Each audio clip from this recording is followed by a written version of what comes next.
Hi, I'm Heather Crump with United Way of the Plains. I'm Susie Finn with Wichita Public Schools. We are excited to talk to you today about Read to Succeed. This program helps students learn to read. You will spend 30 minutes once a week with a student.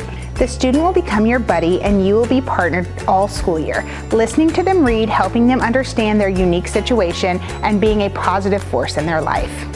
We know that 66% of Kansas students are not proficient readers by 4th grade. These students are 4 times less likely to graduate on time and 6 times less likely to graduate if they are from a low-income household. With this partnership between Wichita Public Schools and United Way of the Plains, we are helping students be more proficient readers and discover a love of reading. So let's dive in. In order for students to be proficient readers, they must have both language comprehension, which includes background knowledge and vocabulary skills, and also word recognition, which includes sight word recognition and decoding skills. In addition, proficient readers need to be accurate, which is reading words correctly, fluent, reading like we speak, and the ability to comprehend what they're reading. By listening to your student read each week, you will be able to help them practice these skills and foster a love of reading.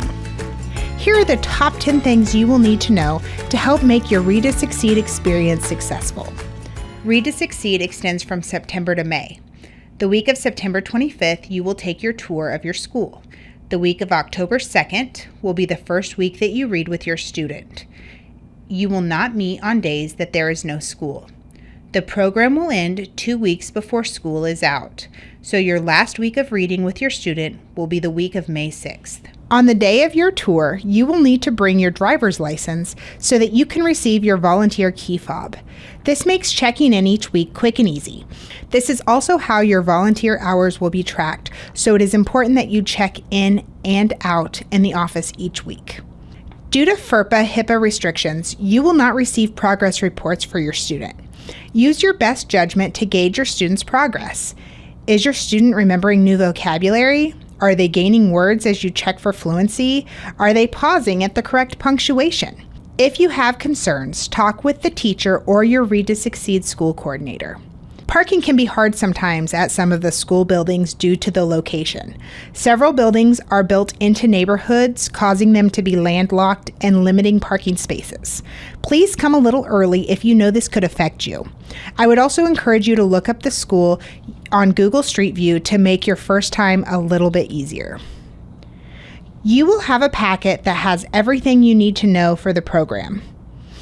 In your packet, you will find Student Snapshot, which will help you get to know your student, a Get to Know You page, which will help your student get to know you a little better, a guide on how to pick out a book, a reading reference sheet, a guided reading strip, and a reading log.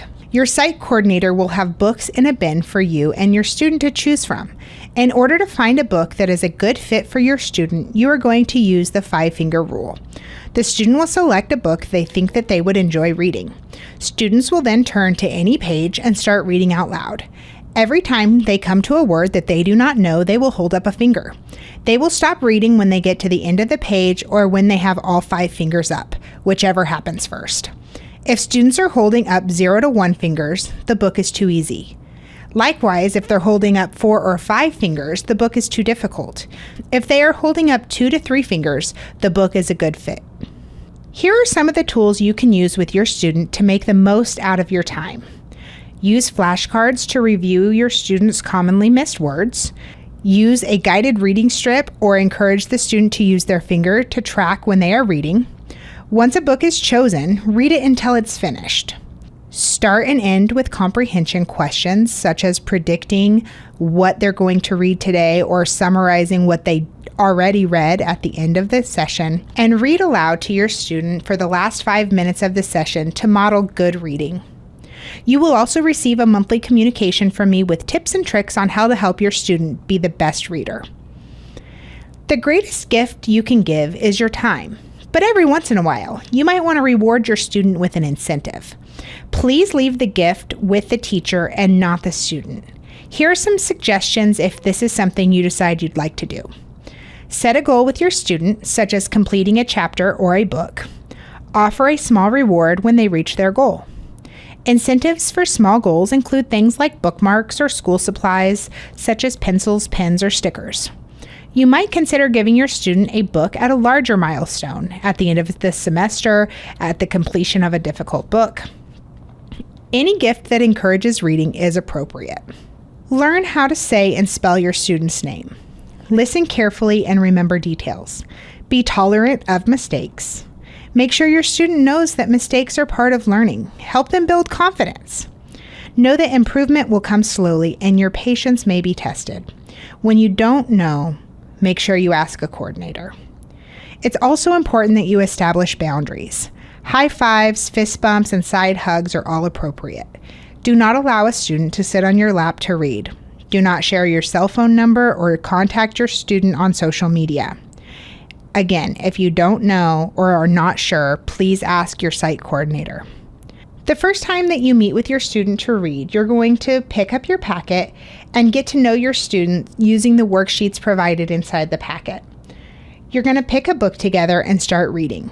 Remember to end on time and escort your student back to class when you are finished. If you can't come on your scheduled day, please contact your school site coordinator. If at any time you decide that it's important for you to stop coaching, please inform your site coordinator and also myself at hcrump@unitedwayplains.org as soon as possible so that we can try to find another volunteer to take your place. If you have any questions and concerns, do not hesitate to reach out. We are here to support you in any way you need. We could not help these students without caring volunteers like you. Thank you for giving your time to help these students succeed. Every child is one caring adult away from a success story. Thank you for being that adult for these students.